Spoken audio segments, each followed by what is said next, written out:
नमस्कार दोस्तों, आप सभी का स्वागत है। आप सभी का अपने यूट्यूब चैनल परीक्षा की शिक्षा में। आशा करता हूँ कि आपसे अच्छे होंगे, आपकी तैयारी भी एकदम अच्छे तरीके से चलेगी। तो जो बच्चे क्लास में पहली बार हैं, क्लास में नए हैं, चैनल को सब्सक्राइब करके चैनल से जुड़ जाइए। देखिए, हम आपके रेगुलर बच्चों B.Ed परीक्षा 2023 की तैयारी करवा रहे हैं। क्लास का समय है सुबह 11 बजे सामान्य ज्ञान की क्लास, GK GS की क्लास, और शाम को 7 बजे सामान्य हिंदी क्लास। दोनों क्लासेस आपको डेली बेसिस पे मिलती है। और ये जो क्लासेस होती हैं, इनका PDF जो बनता है हमारे टेलीग्राम चैनल है परीक्षा की शिक्षा, वहाँ पर अपलोड कर दिया जाता है। तो इस डाउनलोड करना चाहते हैं तो डिस्क्रिप्शन में उसका लिंक दिया गया है, तो वहाँ पर जाकर आप जुड़िए और जो अपडेट्स होती है क्लासेस की और PDF होती है उसको डाउनलोड कीजिए साथियों। और हमें देखिए इंस्टाग्राम पे फॉलो कर लीजिए, उसका भी हमें लिंक दिया गया साथियों। ठीक, तो चलेंगे क्लास स्टार्ट करेंगे। देखेंगे आपका हिंदी की प्रैक्टिस सेट है, पूरे को 50 क्वेश्चन है, इसकी शुरुआत करेंगे। और एक एक क्वेश्चन आपके एग्जाम के लिए जो है बहुत ही इंपॉर्टेंट होते हैं, ध्यान से पढ़ेंगे और उत्तर देते हुए चलेंगे साथियों। ठीक है, शकुंतला नाटक का खड़ी बोली में अनुवाद किसने किया? बताइए। शकुंतला नाटक का खड़ी बोली में अनुवाद किसने किया था? इसका सही उत्तर क्या जाएगा? तो राजा लक्ष्मण सिंह ने। जो ऑप्शन आपका बी था दोस्तों, आपका सही उत्तर आएगा। शकुंतला नाटक का जो खड़ी बोली में अनुवाद राजा लक्ष्मण सिंह ने किया था। जो ऑप्शन आपका बी था दोस्तों, आपका सही उत्तर आएगा। क्लियर है। नेक्स्ट देखेंगे आपका 52 नंबर, ध्यान से पढ़ेंगे, बताएंगे सही उत्तर क्या जाएगा। 52 एवं 54 तक के लिए देखिए आपका निर्देश दिया गया है। इन प्रश्नों में से इन प्रश्नों में स्वर या मात्रा के दृष्टि से शब्द को अशुद्ध रूप में लिखा गया है। नीचे दिए गए 4 विकल्पों में से हमको शुद्ध वर्तनी इसमें से शब्द पहचानना है। 52 पे सही शुद्ध वर्तनी किसकी हो जाएगी? सर इच्छा ध्रुम। तो इच्छा ध्रुम जो ऑप्शन आपका बी वाला दिया गया, तो शुद्ध वर्तनी वाला शब्द हो जाएगा साथियों। ठीक है, इच्छा ध्रुम। क्लियर है। अगला क्वेश्चन देखेंगे साथियों आपका, इसमें बताना है शुद्ध वर्तनी किसकी हो जाएगा साथियों। ध्यान से देखेंगे और बताएंगे। द्विरुक्ति। द्विरुक्ति जो ऑप्शन आपके बी वाला सॉरी ए वाला दिया है दोस्तों, आपका सही विकल्प हो जाएगा द्विरुक्ति। ठीक है,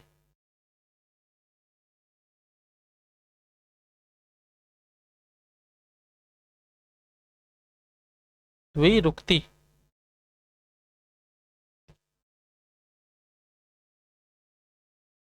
आपका ऑप्शन बी वाला भी देखिए सही है। ऑप्शन देखिए, बी वाला नहीं हो, सिर्फ ए वाला देखिए। क्योंकि देखिए यहाँ पे मात्रा देखिए, अब यहाँ पे अशुद्ध वाला यहाँ पे मात्रा लगा। यहाँ पे बड़ा ऊ की मात्रा इसमें देखिए, यहाँ पे बड़ा ऊ की मात्रा नहीं है इसमें। आपका और ई वाला होता है और द्विरुक्ति। जो ऑप्शन आपको बी वाला सॉरी ए वाला दिया दोस्तों, आपका सही विकल्प हो जाएगा। क्लियर है, द्विरुक्ति। अगला क्वेश्चन देखेंगे आपका 54 नंबर। विस्मृति। विस्मृति आपका कौन सा सही हो जाएगा? विस्मृति। तो विस्मृति जो ऑप्शन आपका देखिए डी वाला दिया गया था, शुद्ध वर्तनी वाला शब्द हो जाएगा। क्लियर है। अगला क्वेश्चन देखेंगे आपका क्या हो जाएगा साथियों। 55 नंबर, ध्यान से पढ़ेंगे, बताएंगे सही उत्तर क्या हो जाएगा। 55 पे उत्तर देने की कोशिश करेंगे। भाषा के शुद्ध रूप का ज्ञान किससे होता है? बताइए, भाषा के शुद्ध रूप का ज्ञान किससे होता है साथियों?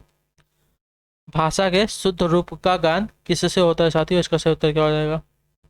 देखिए, भाषा के शुद्ध रूप का जो ज्ञान है व्याकरण से होता है। जो ऑप्शन पे ए बी था दोस्तों, आपका सही विकल्प हो जाएगा। क्लियर है। अगला क्वेश्चन देखेंगे आपका 56 नंबर, ध्यान से देखेंगे क्या पूछा गया साथियों, उसको तो उसका आंसर देंगे। 56 नंबर है, निम्न में से उष्म ध्वनिया कौन सी है? बताइए, निम्न में से उष्म ध्वनि कौन सी है? उष्म ध्वनि है, देखिए जिन वर्णों को बोलते समय गर्म हवा का प्रभाव मुंह से बाहर होता है, उन्हें देखिए उष्म ध्वनिया कहते हैं। ठीक है, जैसे कि आपके देखिए स जो आपके स होते हैं, आपके उष्म ध्वनिया के उदाहरण होते हैं। जो ऑप्शन है पर डी है दोस्तों, आपका सही उत्तर हो जाएगा स ह। क्लियर है। अगला क्वेश्चन देखेंगे आपका 57 नंबर, ध्यान से देखेंगे, बताएंगे सही उत्तर क्या हो जाएगा। निम्न में से क्रिया विशेषण अव्यय चुनिए। कुत्ता भौंक रहा है, राम खाना खा रहा है, अधिक मत बोलो, राधा रात भर जागती रही। तो क्रिया विशेषण अव्यय हमको चुनना है, इसमें से कौन सा हो जाएगा? तो देखिए, राधा रात भर जागती रही। जो ऑप्शन आपका डी वाला दिया है दोस्तों, आपका सही उत्तर हो जाएगा साथियों। क्लियर है। क्रिया की क्रिया की विशेषता बताने वाले जो आपके शब्द होते हैं क्रिया विशेषण कहलाते हैं। ठीक है, आपके देखिए मुख्यतः 4 प्रकार के होते हैं। कालवाचक क्रिया विशेषण, परिवारवाचक क्रिया विशेषण, स्थानवाचक क्रिया विशेषण और रीतिवाचक क्रिया विशेषण। ठीक, तो जो ऑप्शन यहाँ पे डी दे दोस्तों, आपका सही उत्तर हो जाएगा। अगला क्वेश्चन देखेंगे आपका 58 नंबर का पूछेगा, उपवाक्य पहचानिए। वह आदमी जो कल आया था आज भी आया है। वह आदमी जो कल आया था आज भी आया है, कैसा वाक्य है साथियों? उपवाक्य हमको पहचानना है, कैसा उपवाक्य है? तो वह आदमी जो कल आया था आज भी आया है, इस वाक्य में जो कल आया था आपका आश्रित उपवाक्य है, ठीक है। तो देखिए विशेषण उपवाक्य का उदाहरण हो जाएगा, जो ऑप्शन आपका बी है दोस्तों, आपका सही उत्तर हो जाएगा। क्लियर है? ठीक, चलेंगे अगले क्वेश्चन की तरफ, ध्यान से पढ़ेंगे, देखेंगे क्या पूछा गया आपका। 59 नंबर साथ ही उस पर आंसर देने की कोशिश करेंगे। निम्नलिखित विकल्पों में से किस विकल्प में शब्द सभी शब्द व्यक्तिवाचक संज्ञाएं हैं? बताइए, निम्नलिखित विकल्पों में से किस विकल्प में सभी शब्द आपके व्यक्तिवाचक संज्ञाएं हैं साथियों? व्यक्तिवाचक संज्ञा की बात हो रही है, तो व्यक्तिवाचक संज्ञा देखिए आपका नाम होता है। बताएंगे सही उत्तर क्या हो जाएगा। तो राम, रामचरित मानस और गंगा देखिए आपका व्यक्तिवाचक संज्ञा के अंतर्गत आ जाएंगे। जो ऑप्शन आप पे ए दिया दोस्तों, आपका सही उत्तर हो जाएगा। वह संज्ञा जो वस्तु, व्यक्ति, स्थान का बोध कराती हैं, उन्हें देखिए आपका व्यक्तिवाचक संज्ञा कहते हैं। जैसे कि वाराणसी, रामायण, रामचरितमानस, गंगा, मोहन इत्यादि, ये सभी देखिए जो नाम होते हैं आपके व्यक्तिवाचक संज्ञा के अंतर्गत आ जाएंगे। अगला क्वेश्चन देखेंगे आपका 60 नंबर, ध्यान से पढ़ेंगे, बताएंगे सही उत्तर क्या हो जाएगा। क्रिया परक व्याकरणिक कोटि चिन्ह कीजिए। बताइए, क्रिया परक व्याकरणिक कोटि चिन्ह कीजिए। तो देखिए कारक, क्रिया परक व्याकरणिक कोटि चिन्ह आपका कारक होता है। जो ऑप्शन यहाँ पे ए दे दोस्तों, आपका सही उत्तर हो जाएगा। व्याकरण की वह कोटि जिसमें क्रिया मौजूद हो आपकी कारक कहलाती है, ठीक है। तो जो ऑप्शन यहाँ पे ए दे दोस्तों, आपका है कारक का शाब्दिक अर्थ होता है करने वाला, अर्थात क्रिया को पूरी तरह करने में किसी न किसी की भूमिका को निभाने वाला देखिए आपका होता है। तो जो ऑप्शन यहाँ पे ए दे दोस्तों, आपका राइट आंसर। क्लियर? अगला क्वेश्चन देखेंगे आपका 61 नंबर, ध्यान से पढ़ेंगे, बताएंगे सही उत्तर का। नेहरू जी ने भारत के स्वतंत्रता संग्राम में महत्वपूर्ण भूमिका निभाई। आपने जेल में रहते हुए डिस्कवरी ऑफ इंडिया नामक पुस्तक लिखी। इस वाक्य में जो रेखांकित पद है कैसा पद है? बताइए। आपने जो शब्द दिया गया है कैसा पुरुष है? तो देखिए आपका मध्यम पुरुष सर्वनाम हो जाएगा। जो ऑप्शन आप पे बी दे दोस्तों, आपका सही उत्तर। जो मध्यम पुरुष सर्वनाम होता है, जिस सर्वनाम का प्रयोग सुनने वाला अथवा श्रोता के लिए किया जाता है, वह देखिए आपका मध्यम पुरुष सर्वनाम कहलाता है, ठीक है। जैसे कि तुम, आप, ये सभी और पे मध्यम पुरुष के अंतर्गत आते हैं। जो ऑप्शन का बी दे दोस्तों, आपका सही उत्तर हो जाएगा। क्लियर है? अगला क्वेश्चन देखेंगे 62 में, ध्यान से पढ़ेंगे, बताएंगे सही उत्तर का। शायद कमरे में कोई छिपा है, ठीक है, कोई छिपा हुआ है। इस वाक्य में जो रेखांकित पद है कैसा पद है? देखिए कोई की बात हो रही है, तो आपका अनिश्चयवाचक सर्वनाम आ जाएगा। जो ऑप्शन आपका सी है दोस्तों, आपका सही उत्तर हो जाएगा। जो सर्वनाम किसी निश्चित वस्तु, व्यक्ति का बोध नहीं कराते, उन्हें देखिए आपका अनिश्चित और वाचक सर्वनाम के अंतर्गत आते हैं, ठीक है। चलेंगे अगले क्वेश्चन की तरफ। जैसे कि आपका देखिए, क्या आपने क्या किसी को यहाँ देखा, और देखिए शायद कमरे में कोई है, तो कोई है हम निश्चित नहीं है कौन है, तो आपका अनिश्चयवाचक सर्वनाम के अंतर्गत आ जाएगा साथियों। अगला क्वेश्चन देखेंगे आपका 63 नंबर, 63 नंबर, ध्यान से देखेंगे क्या पूछा गया है। मोहन प्रकाश जी रिक्त स्थान हिंदी पढ़ाते हैं। इस वाक्य में रिक्त स्थान की पूर्ति के लिए अन्य पुरुष वाचक सर्वनाम को भरना है इसमें, ठीक है। रिक्त स्थान जो दिया गया है, मोहन प्रकाश जी रिक्त स्थान हिंदी पढ़ाते हैं। इस वाक्य में रिक्त स्थान की पूर्ति के लिए अन्य पुरुषवाचक सर्वनाम से करो। तो मोहन जी, मोहन प्रकाश जी, देखिए मुझे, तुम्हें, उन्हें, हमें हिंदी पढ़ाते हैं, क्या हो जाएगा बताइए। अन्य पुरुषवाचक सर्वनाम जिन सर्वनाम शब्दों के प्रयोग से वक्ता और श्रोता का संबंध न होकर किसी अन्य का संबोधन प्रतीत हो, उसे देखिए अन्य पुरुष के अंतर्गत आते हैं, ठीक है। जैसे कि यह, वह, इन्हें, उन्हें, तो देखिए यहाँ पर उन्हें आ जाएगा। जो ऑप्शन यहाँ पे सीधे दोस्तों, आपका सही उत्तर।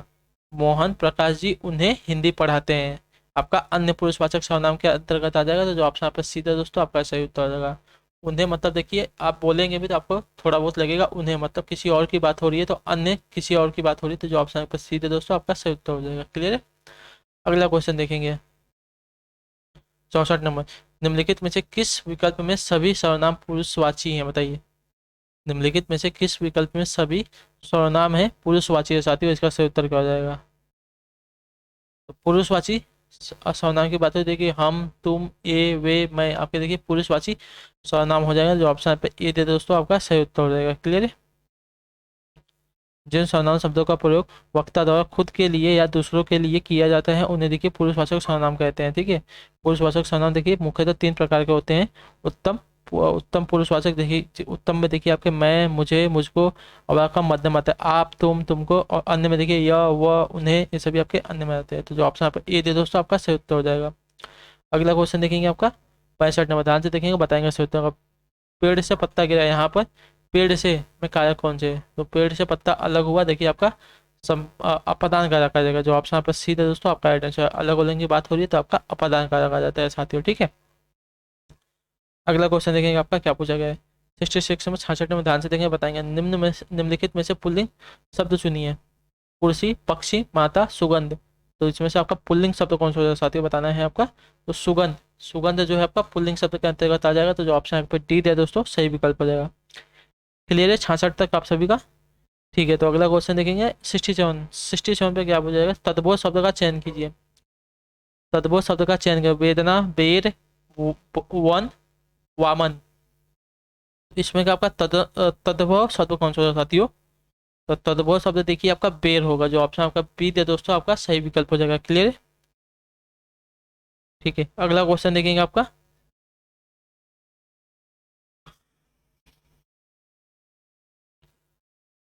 68 नंबर, ध्यान से देखेंगे, बताएंगे सही उत्तर क्या हो जाएगा। निम्न में से तत्सम शब्द चुनिए साथियों। गाजर, गाहक, गेहूं, गर्त। तो गर्त देखिए आपका तत्सम शब्द हो जाएगा। जो ऑप्शन आपका प्रतीत है दोस्तों, आपका सही विकल्प हो जाएगा। ठीक है। गर्त का अर्थ होता है गड्ढा, दरार। ठीक है। जो ऑप्शन आपका प्रतीत है दोस्तों, आपका राइट आंसर हो जाएगा। अगला क्वेश्चन देखेंगे 69 नंबर, ध्यान से देखेंगे क्या पूछा गया साथियों। नीचे दिए गए अनेकाधिक शब्द का एक अर्थ के साथ लिखा है, उसका दूसरा अर्थ बताना है। ढाल का रीति होता है, इसका दूसरा अर्थ का जो है साथियों हमको बताना है। ढाल, ढाल का रीति, रीति, ढाल देखिए उतार हो जाएगा। जो ऑप्शन पे ए थे दोस्तों, आपका सही उत्तर हो जाएगा।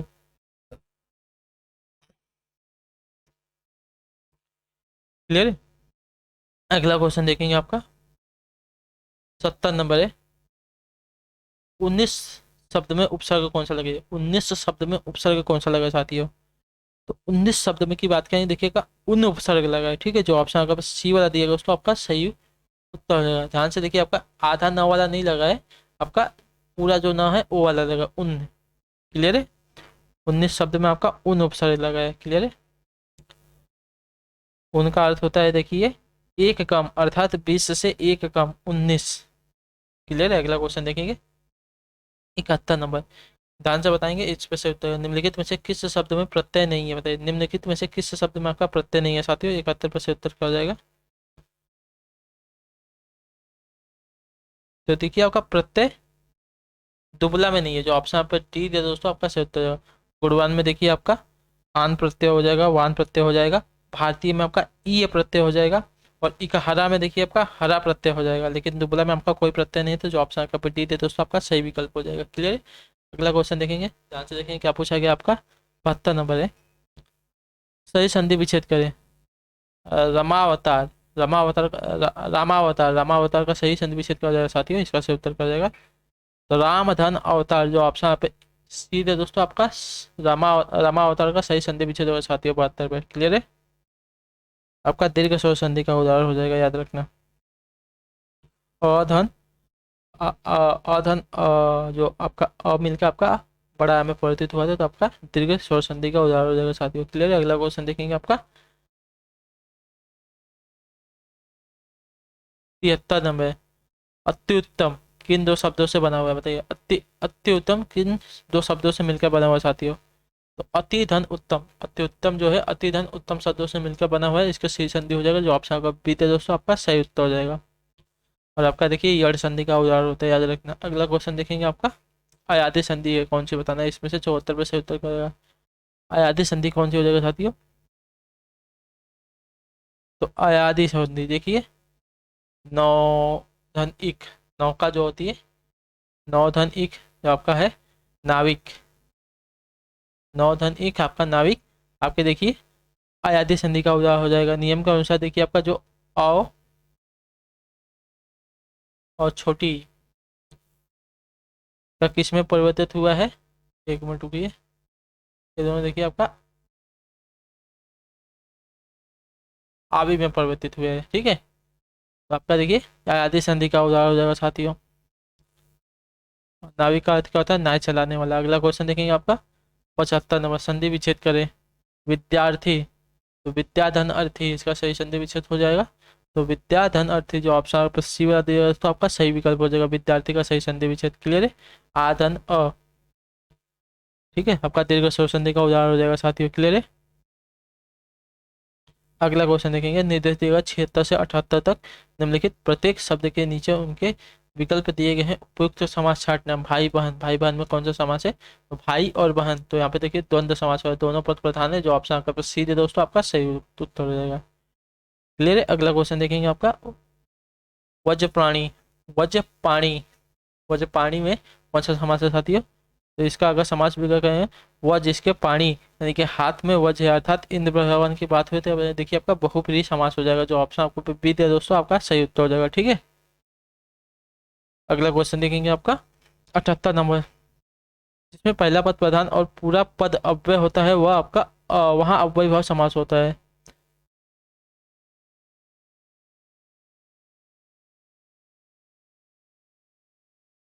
जिसमें पहला पद प्रधान और पूरा पद अव्यय होता है, वहाँ अव्ययी भाव समास होता है। तो देखिए आपका अव्ययी भाव हो जाएगा, जो ऑप्शन यहाँ पर डी है दोस्तों आपका सही उत्तर है। जिस सामासिक पद का पूर्व पद प्रधान तथा जो सम सामासिक पद है अव्यय है, वो आपका अव्ययी समास के अंतर्गत आता है, जैसे कि प्रतिदिन, अभूतपूर्व, यथासंभव, ये सभी आपके देखिए अव्ययभाव समास के अंतर्गत आते हैं। तो जो ऑप्शन आपका डी है दोस्तों आपका सही उत्तर है। अगला क्वेश्चन देखेंगे आपका 79 नंबर, ध्यान से देखेंगे क्या पूछा गया है।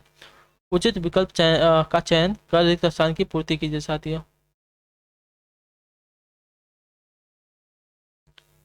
उचित विकल्प का चयन कर रिक्त स्थान की पूर्ति कीजिए। सांप्रदायिकता, राष्ट्रीय एकता के लिए रिक्त स्थान बताइए। सांप्रदायिकता राष्ट्रीय एकता के लिए क्या है साथियों, तो सांप्रदायिकता देखिए राष्ट्रीय एकता के लिए आपकी अभिशाप है, जो ऑप्शन पे बी था दोस्तों आपका सही उत्तर हो जाएगा। क्लियर है।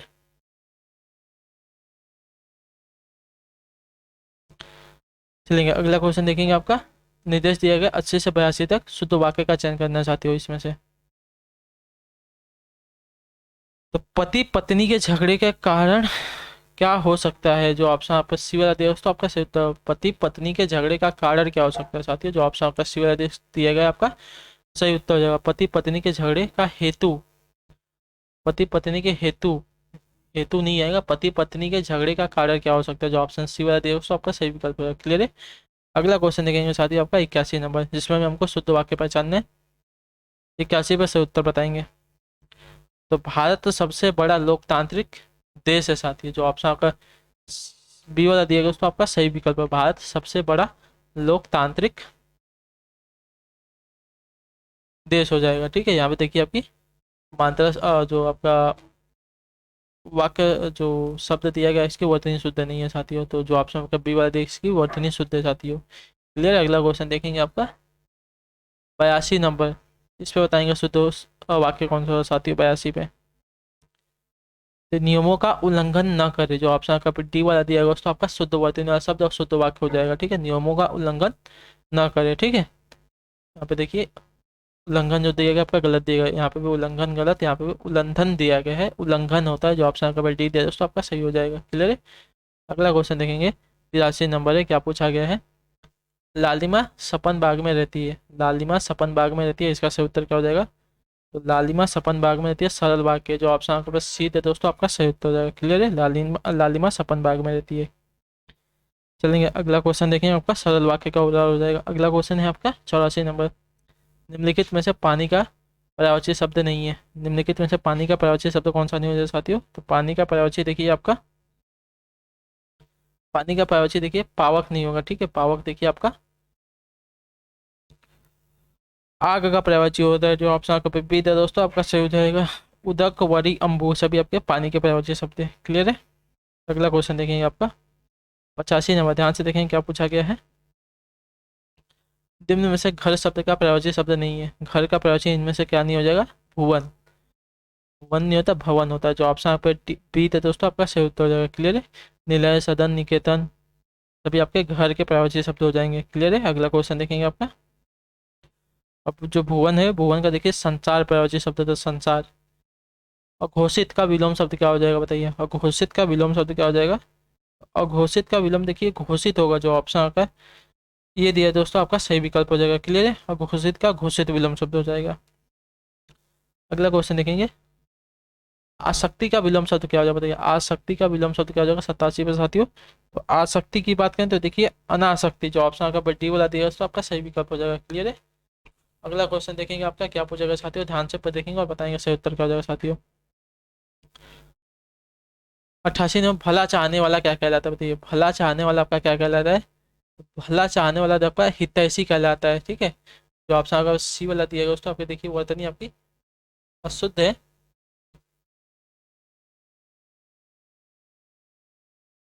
ये वाला सा लगता है हितैषी में, तो जो ऑप्शन आपके पे सी है दोस्तों, आपका सही उत्तर हो जाएगा। क्लियर है। अगला क्वेश्चन देखेंगे 89 नंबर, ध्यान से देखें। कानून का रूप देने के लिए प्रस्तुत किया गया प्रस्ताव क्या कहलाता है बताइए, कानून का रूप देने के लिए जो प्रस्तुत किया गया प्रस्ताव है क्या कहलाता है साथियों? देखिए उसको विधेयक कहते हैं, जो ऑप्शन आप सीधा दोस्तों आपका सही उत्तर हो जाएगा। क्लियर है। कानून का रूप देने के लिए प्रस्तुत किया गया प्रस्ताव आपका,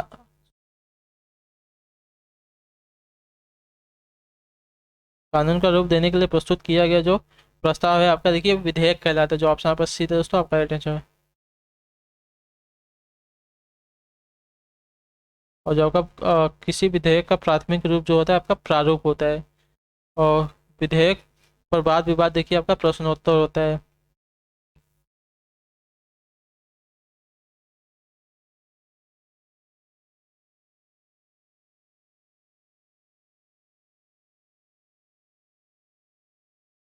क्लियर है। अगला क्वेश्चन देखेंगे आपका क्या पूछेगा साथियों।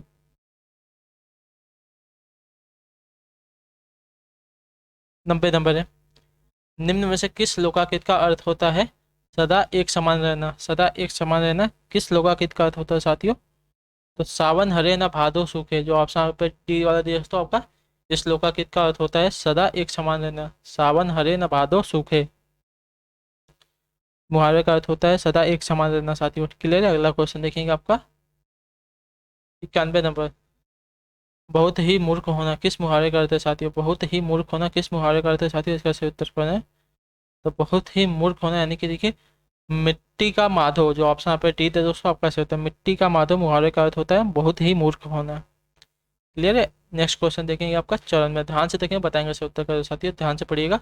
पगड़ी रख घी चक लोकाकृत का अर्थ क्या हो जाएगा, पगड़ी रख घी चक इस लोकाकृत का अर्थ क्या हो जाएगा? तो पगड़ी रख घी चक इस लोकाकृत का अर्थ हो जाएगा निर्लज्ज होकर कुछ पाना, जो ऑप्शन यहाँ पे सी थे दोस्तों आपका सही उत्तर है, पगड़ी रख घी चक इस लोकाकृत का अर्थ हो जाए निर्लज्ज होकर कुछ पाना, जो ऑप्शन पर सीधे दोस्तों आपका सही उत्तर हो जाएगा। क्लियर है। भारतीय समाज के संदर्भ में जो पगड़ी को किसी के समक्ष रखना अपने मान सम्मान को कम करना माना जाता है। ठीक है, तो जो ऑप्शन पर सी वाला दे दोस्तों आपका सही विकल्प हो जाएगा। अगला क्वेश्चन देखेंगे आपका 93 नंबर, ध्यान से पढ़ेंगे देखेंगे क्या पूछा गया। कूलर का फूल होना इसका अर्थ क्या हो जाएगा साथियों, कूलर का फूल होना इसका अर्थ क्या हो जाएगा? तो कूलर का फूल होना यानी कि देखिए दुर्लभ चीज, जो ऑप्शन पे डी दे दोस्तों आपका सही उत्तर हो जाएगा। ठीक है, दुर्लभ होना, कूलर का फूल होना दुर्लभ होना, ऑप्शन डी आपका 93 पे सही उत्तर हो जाएगा साथियों। क्लियर है। चलेंगे अगले क्वेश्चन की तरफ, ध्यान से देखेंगे साथियों आपका क्या पूछा गया 94 पे, किसी वस्तु को व्यर्थ संभाल कर रखना, किसी वस्तु को व्यर्थ संभाल कर रखना इसका सही उत्तर क्या हो जाएगा साथियों? तो किसी वस्तु को व्यर्थ संभाल कर रखने शहद लगाकर चाटना किसी को, जो ऑप्शन आपका सीधे दोस्तों आपका सही उत्तर हो। किसी वस्तु को व्यर्थ संभाल कर रखना यानी कि शहद लगाकर चाटना मुहावरे का आपका अर्थ हो जाएगा, तो जो ऑप्शन आपका सीधे दोस्तों आपका सही उत्तर हो जाएगा। क्लियर है। अगला क्वेश्चन देखेंगे साथियों 95 नंबर, ध्यान से देखेंगे क्या पूछा गया आपका। काजल की कोठरी यानी कि कलंक लगने का स्थान होता है, जो ऑप्शन आपको सीधे दोस्तों आपका सही उत्तर कराया गया है ये। अगला क्वेश्चन देखेंगे आपका, जहाँ किसी विचित्र वेशभूषा वाणी चेष्टा आदि को रखकर हृदय में विनोद भाव होते हैं वहाँ किस रस की निष्पत्ति होती है साथी बताइए। जहाँ किसी विचित्र वेशभूषा वाणी चेष्टा आदि को देखकर हृदय में विनोद भाव होते हैं वहाँ किस रस की निष्पत्ति होती है साथी, उसका सही उत्तर क्या हो जाएगा?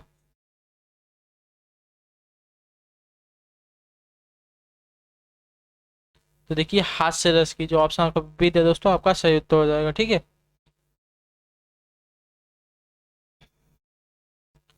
अगला क्वेश्चन देखेंगे आपका क्या पूछा गया साथियों।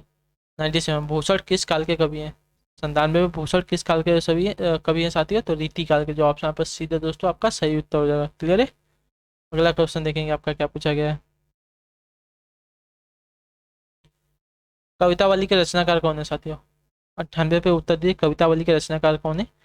तो कवितावली, गीतावली, विनय पत्रिका, कृष्णा गीतावली, दोहावली, इस सभी रचनाएं देखिए आपकी गोस्वामी तुलसीदास की हैं, जो ऑप्शन आप पे सीधे दोस्तों आपका सही विकल्प हो जाएगा। क्लियर है, अगला क्वेश्चन देखेंगे आपका 99 नंबर, ध्यान से देखेंगे क्या पूछा गया है। आदिकाल में पहेलियां लिखने वाले कवि कौन थे। आदिकाल में जो पहेलियां लिखने वाले कवि कौन थे साथी, तो अमीर खुसरो, जो ऑप्शन आपका बी थे दोस्तों आपका सही उत्तर हो जाएगा। क्लियर है, देखिए परिपत्र किस श्रेणी में आता है साथियों। जो परिपत्र है किस श्रेणी में आता है साथियों, इसका सही उत्तर क्या हो जाएगा बताएंगे आप सभी लोग।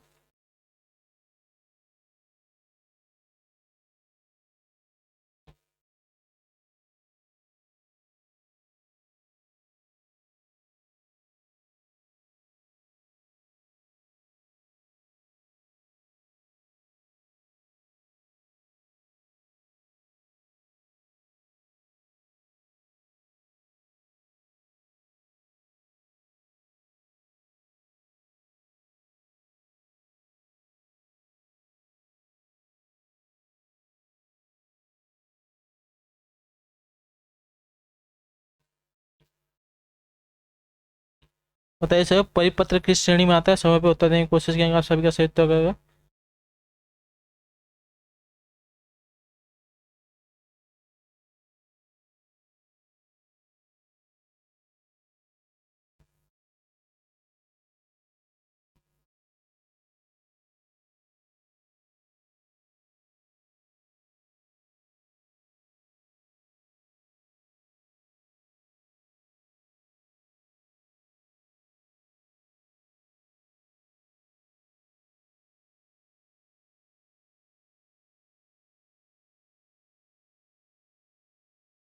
तो देखिए आपका कार्यकाली पत्र किस श्रेणी में है, जो ऑप्शन आपका विपरीत है दोस्तों आपका सही उत्तर होगा। क्लियर है, सौ पे ठीक।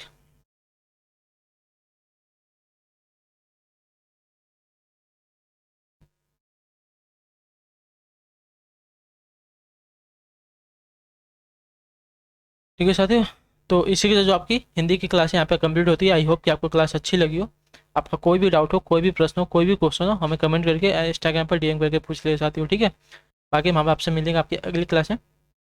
आपका कोई भी डाउट हो हमें ज़रूर पूछिएगा। और जो बच्चे क्लास में नए हैं, क्लास में पहली बार हैं, क्लास आपको अच्छी लगी तो चैनल को प्लीज़ सब्सक्राइब करके जाइएगा, मुझे भी अच्छा लगेगा, मुझे मेरा मोटिवेशन बढ़ेगा। और चैनल को प्लीज़ लाइक करके जाइए साथियों, और चैनल को सब्सक्राइब किए बिना जाइएगा मत। ठीक है, बाकी हम आपसे मिलेंगे आपकी अगली क्लास में। तब तक के लिए टाटा बाय बाय, जय हिंद जय भारत। आप सभी को शुक्रिया क्लास से जुड़ने के लिए।